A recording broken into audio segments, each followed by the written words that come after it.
welcome. I see Mackenzie's here. Hi, Mackenzie. Hi, Leon. Hi, Addie. Hi, Lucian. Hi, Olmo. Hi, Benito. Whoop, we have another friend coming. Hi, Ruby. Hi, Johnny. Hi, Asa. Hi, Emmy. Hi, Feyruza. Hi, who else is coming on? Ooh, Miss Emmy's here. Miss Ava's here. Miss Feyruza is here, and Viviana is connecting. And if I missed you, I'll say hi again in just a few. Guys, if you are just joining, please check the chat, the Zoom chat for our Nearpod link. I would love to see everybody join it so that when we get ready to do it, we're all there. All right. So welcome back. Remember, at the very end, we'll talk a little bit about what we did over the break. What are we doing today? We're jumping right into the pool of learning. Social studies lesson, we're going to discuss the importance of Ellis Island and the Statue of Liberty to immigration from 1892 to 1954. That's a period of time. I don't know how many years that is. Let me think. That's 854 plus 8. Who knows 54 plus 8 quick? Asa, what's 54 plus 8?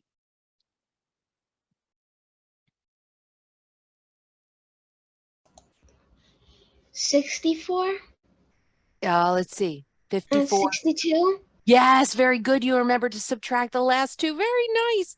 Awesome job. So 62 years of immigration we're going to discuss today. In one day, we're going to discuss 62 years of immigration. Just some interesting facts about it. And our next steps is to discuss why immigration continues today.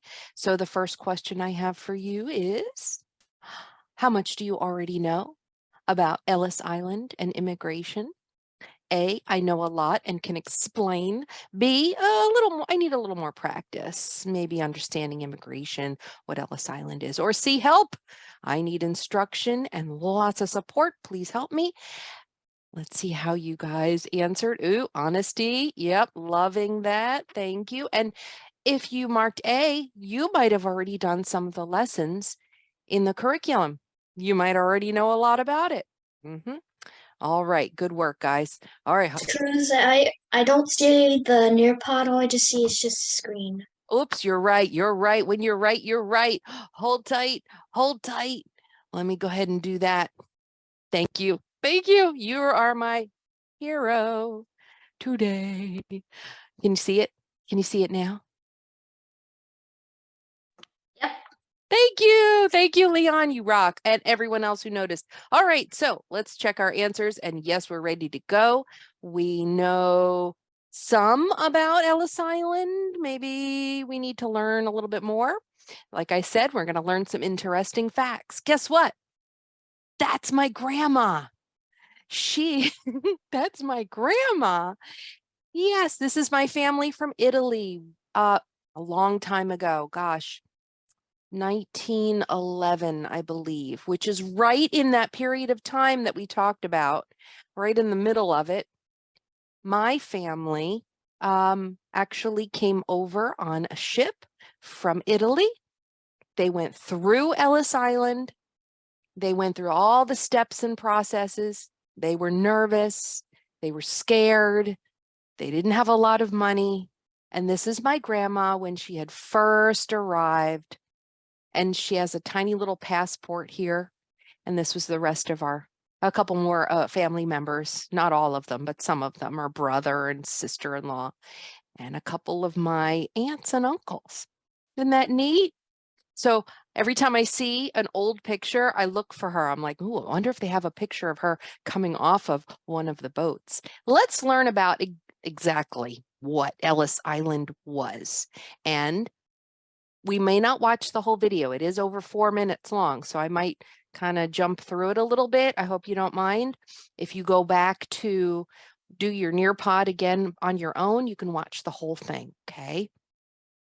So let's learn a little bit more about what is Ellis Island. What did Mrs. Cruz's grandparents see when they came to Ellis Island? An estimated 40% of Americans are descended from immigrants that passed through Ellis Island. That's a lot of Americans. Do you guys have any ancestors that you might know of that arrived in the United States as immigrants through Ellis Island many years ago, not any other location. I'm curious about Ellis Island, this special place where maybe your great grandparents arrived. And you can say no or I don't know. Totally fine to give an answer to show that you're not sure. So some of you are saying no. Some of our families come from different locations.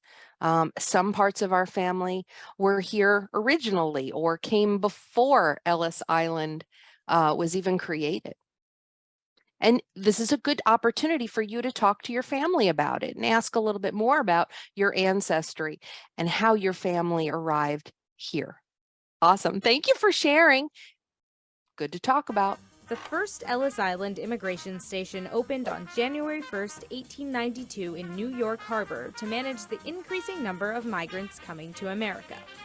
In that first year, a record number of nearly 450,000 people passed through to enter the United States. By the time Ellis Island closed in 1954, that number had reached 12 million. Whoa. Although most of those people arrived by 1924. Migrants fleeing poverty and persecution or just looking to start a new life traveled by private steamship from Eastern and Southern Europe. Voyages could take 1 to 2 weeks. Ships divided passengers by wealth and class. First and second class passengers slept in staterooms and cabins while everyone else stayed in a space at the bottom of the ship called steerage. Steerage passengers paid around $30 per ticket, but steamship companies would sell as many tickets as they could. First and second class passengers paid even more. Because of this, steerage was often overcrowded and unsanitary, with shared sleeping compartments and no privacy. Oh my. But hopeful immigrants stuck it out, believing it would be worth it for a chance to live in the United States.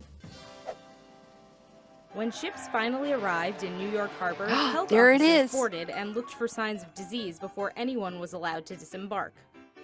Healthy first and second class passengers were processed on the spot and allowed to enter the United States without setting foot on Ellis Island. Everyone else waited, sometimes for days, for small ferries to take them to the immigration station for processing. Migrants walked down the gangplank with all of their belongings and dropped their bags in the baggage room on the ground floor. They then continued up a winding staircase to the registry room, which was upstairs for a reason. Doctors stood on the second floor and watched each person climb the stairs for signs of health problems. The registry room, nearly 20,000 square feet with 56-foot-tall vaulted ceilings, was nicknamed the Great Hall for its size. It was here that most migrants' fate would be decided. Okay, I have to ask you a question. Wait, listen first.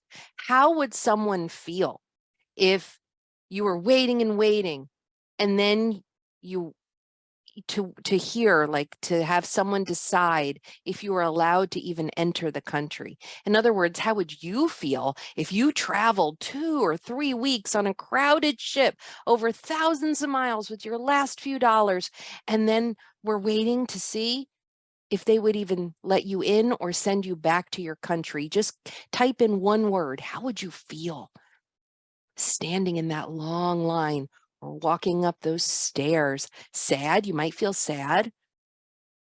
Not happy? Well, you don't know yet. Are they going to let me in? Are they not going to let me in? Am I going to have to go back home? Am I going to pass the exam? What's that feeling that you have? Scared, Addie. I would feel scared too. How about nerve? Would you feel waiting for somebody to make a decision about you? Confused. Ooh, that's a good one. Not very happy. Maybe a little upset. I could see that. Yeah, for sure. Stressful. Oh, look at those words. Stressful, concerned, nervous. Very nice, Johnny. And you guys ready? Let's see how, if you think about it, they had these people walking up those steps. If the doctors at the very top were watching you walk up those stairs and you were looking healthy and running up the stairs, you'd pass. But what if somebody like Mrs. Cruz or your grandma was struggling, couldn't catch their breath, walking up the stairs and it looks like it hurt, they might not be allowed in. Isn't that kind of frustrating? Yeah, and nerve-wracking. All right, let's keep going a little bit more. The first step to entry was a 6-second physical exam by a uniformed doctor. Anyone considered a risk to public health was marked with a piece of chalk and taken out of the line to be examined further.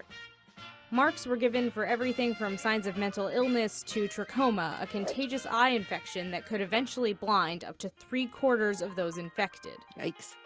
Those who cleared the medical exam went on to a legal inspection.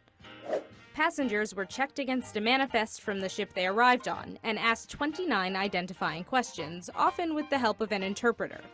If their answers didn't match the information on the manifest, things like their name, occupation, and country of origin, they could be detained. The legal interviews could take as little as 2 minutes, and the vast majority of people passed through with ease and were allowed to enter the country after being issued landing cards with their name, often misspelled, and destination. Wait, often misspelled? My family's name was changed. So it was changed at Ellis Island. They wrote it a different way. Why do you think that happened? Write an answer, any short answer, why you think that when my ancestors came, they walked up to the man to give the information or the lady to give their information, they said their name, but it was written wrong. Why do you think it was misspelled? You would be sad, but why do you think that would happen? You don't know? That's okay if you don't know. I want you to think about people coming over from a different country. Why would they misspell their names? Oh, Elmo, they don't understand very well. Oh, it was written wrong because maybe they didn't understand how to spell the name. Maybe they didn't hear it right, right? So yeah, if you had this really long name, this complicated, foreign, unusual name, and you walked up and said, my name is blah, blah, blah, blah, blah, blah, and they wrote it, they were like, I'm just going to spell it like this. Now your name has completely changed forever. That's how it's happened to me and my family. Okay, let's move on to this last part. By the way, this is important for you to remember and understand the process for immigrants when they came through Ellis Island. So far, they dropped their baggage off, right? And then they went into they came off the ship, they dropped their baggage. Then they went inside and they did the exam, right, to see if you were healthy enough. Then they went and did the processing where they gave their name and they might have spelled their name wrong. Yep, they don't understand your name. That's right. And if you're speaking a different language, for sure. And now what's going to happen next? For others, the stay on Ellis Island was considerably longer. The few who were detained for either medical or legal reasons could be on the island overnight or for months. Ooh, Once wow. their records were finally reviewed, they would either be admitted to the U.S. or sent back to the country they came from, free of charge. But only 2% of the 12 million immigrants processed at Ellis Island were deported in this way. Huh. So very few After people were inspection, sent back. everyone continued down a staircase with 3 aisles. Those being detained walked down the center aisle, those entering New York City or headed north walked down the left, and those traveling west or south walked down the right. At the bottom was a post office, a rail ticket office, and a place to change money. For some, family waiting to greet them, and for all, a new life in America. Woohoo! Okay, let's see. Do you think speaking different languages benefits or causes challenges for the immigrants arriving in Ellis Island? Guys, we've just talked about this. If you have different language you're trying to speak, would it cause a challenge, a problem for you? If no one else was speaking your language in the United States, would it be a problem? Or is it a benefit, which is a good thing, to speak different languages? Could have challenges. Could be hard to talk. That's right. Could be a challenge. Because they are having difficulty understanding, which we kind of just talked about, didn't we? I mean, that's why they spelled my family's name wrong. They didn't understand what my great grandpa was saying. All right, very nice. Yep. Okay, let's move on. Let's go to the next part. We have some work to do. Now, let me let someone in. Okay. Can you remember from the video what it was like as the immigrants passed through Ellis Island? I want you to draw a line to connect the process. So start at when the immigrants arrived at Ellis Island, they left their ship carrying the belongings. Then they lined up in the Great Hall. Draw a line to the next part. They waited here for their medical and legal inspections. And then the doctors checked the immigrants for illness or disease. If someone was sick, they would send them to the hospital for a few weeks.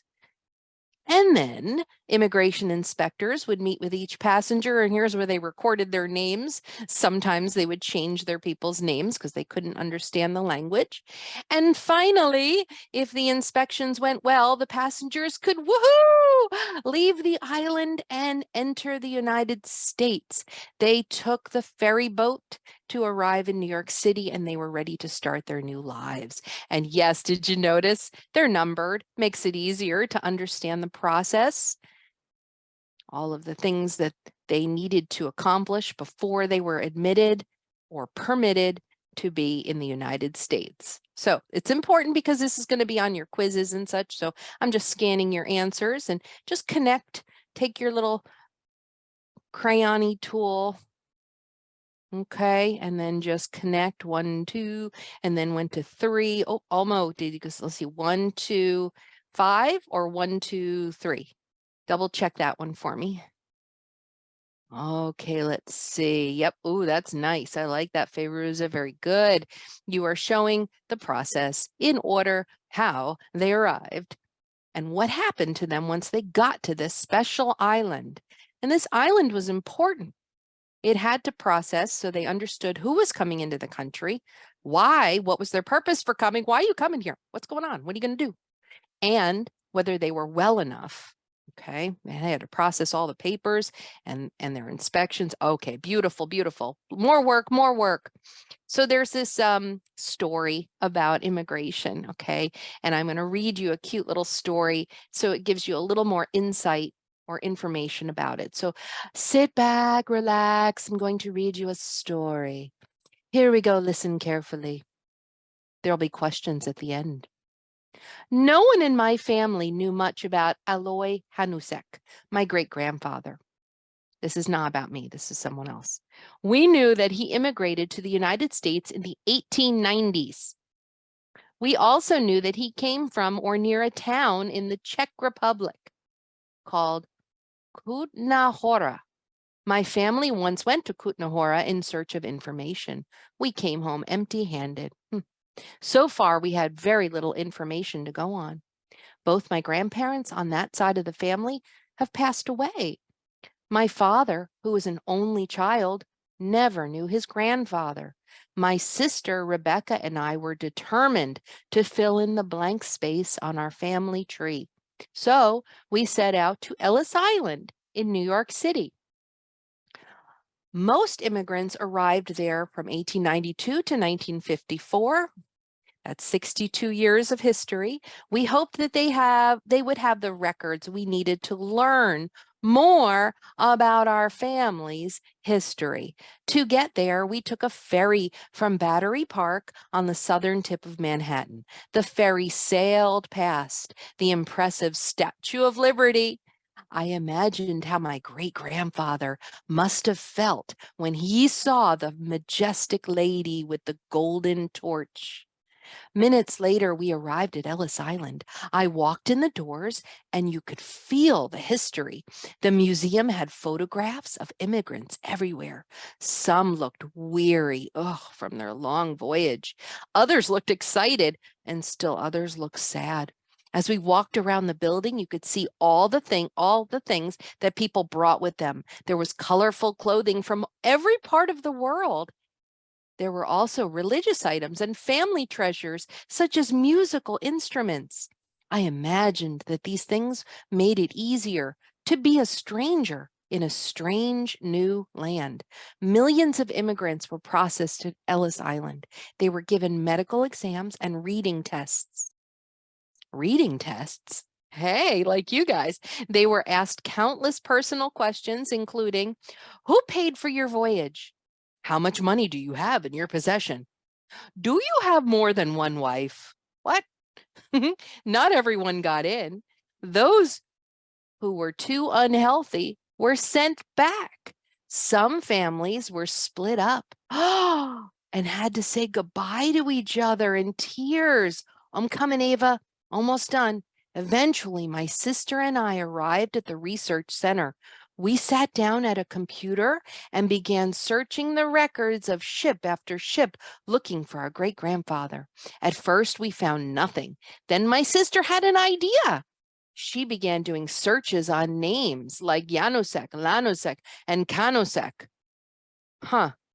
That's when I saw it. My great-grandfather's name, it was written as Kanusek.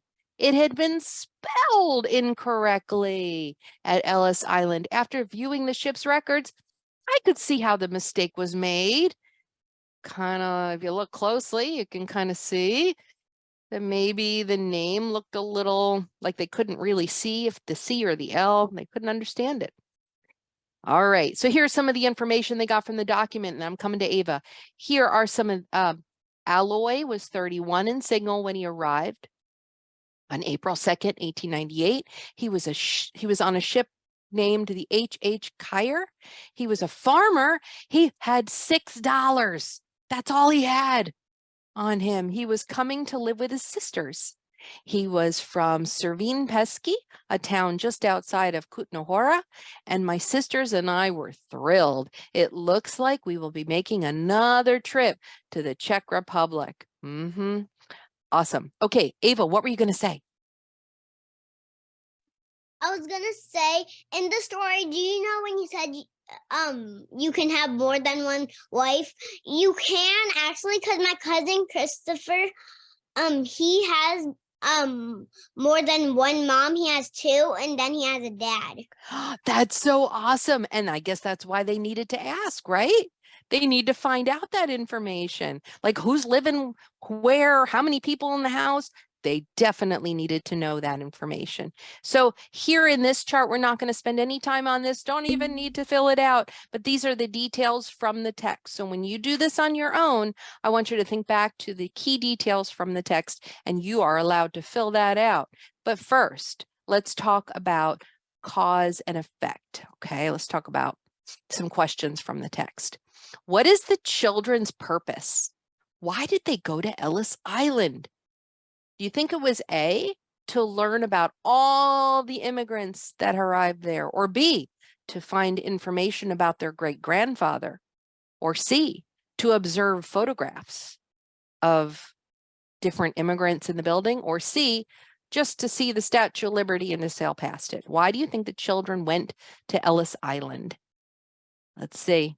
Ooh, if you said B, you got it right. Nice work. They wanted to learn more about their great-grandfather. Okay, number 2, why did some families split up at Ellis Island?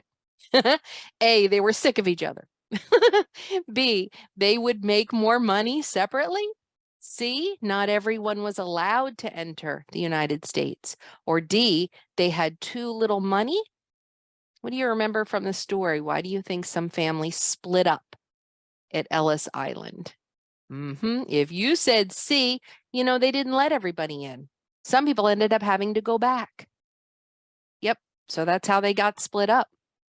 All right, number 3, why, most likely, did the author's family have trouble finding information about their great-grandfather for such a long time? A, his name had been misspelled.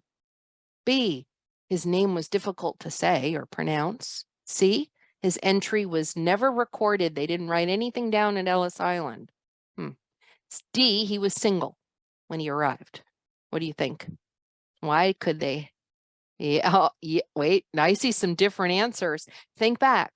Why did the girls get so excited when they saw that the name was spelled with a C instead of an L? Okay, so why did they have trouble finding him in the first place? If you said A, it's because his name was misspelled. They were looking for the wrong name.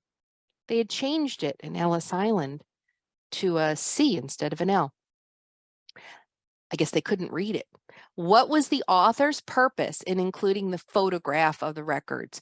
To prove that the record existed. Do you remember the little print, that little funny print, the old-timey paper that showed the record of his voyage and arrival? Why did the author put that in there? To prove that the record existed, to show how the mistake for the name could have been made, to show the information they learned, or to provide a contrasting viewpoint? I don't see any answers yet. Wait a minute. What do you guys think about that one? Remember when they said something about, oh, look at that. I can see how that C could have looked like an L, or the L could have looked like a C. If you said B on number 4, you got it right. It's to show how the mistake might have been made on his spelling of his name. All right, last question. Complete the sentence. They thought it was difficult to find information about their great-grandfather, Aloy Hanusek. Blank, they found some. All right, let's see if we can figure this out. They thought it was difficult to find information about Aloy Hanusek before they found some, including they found some, as they found some, or in the end they found some. I'm thinking it's D, and you got it right if it's D. That makes sense because it's also at the end of the story. At the end, in the end, they did find some information because they discovered the name was changed. All right, loves, moving on, quick. Okay, skip it. You can do that part later. And now let's reflect on some information about immigration through Ellis Island, okay? Take a little field trip. I want you to imagine that you were sailing in on one of the ships or ferries, and you turn to see a symbol of what they considered to be freedom, opportunity. Ooh, look at that. We arrived after a very long journey, 2-3 weeks in a crowded ship, and maybe they weren't, maybe they're just so anxious to get to the United States for all their different reasons, and they saw this symbol. Okay, moving on. 3, 2, 1. How do you think they felt when they saw the Statue of Liberty? What can you explain very, very quickly? And you can write in the Zoom chat too. Can you explain their feelings when they saw the Statue of Liberty? Let's look. I want you to think about their emotions, their feelings. Ooh, try to explain in what they actually felt in their hearts or in their minds. Good, excited. You think they were happy to see it? They thought they felt good. They were happy, very happy. I like that. They were excited. They were happy. Maybe they were a little overwhelmed.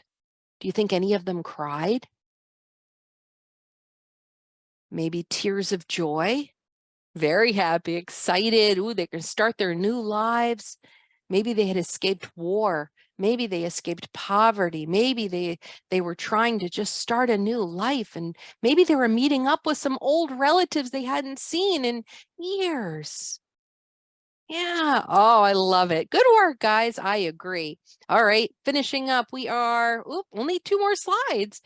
Following today's lesson, how much do you now know and understand about Ellis Island, the importance of Ellis Island, and immigration to the United States? Do you know a little bit more, a lot more, and can explain maybe like what happened, the process, how they felt, why their names might have been changed, why some people were deported and sent back, how the ships, how they, how the people were crowded on the ships and what they were like? Or B, I need more practice. Can you go over our parts again? Or C, help, what, who, what, huh? I need lots of instruction and support. Thank you. Ooh, look at the people in B. That tells me you want to know more. Awesome. Do me a favor and ask your family if they have any relatives or maybe some friends that have had ancestors or relatives who can maybe share with you some more information about what it was like to arrive in Ellis Island as an immigrant who wanted to come to a new land, a new country, and start a new life. Thank you for learning with me.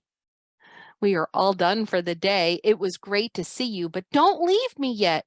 I would like to talk to you about how your spring break was and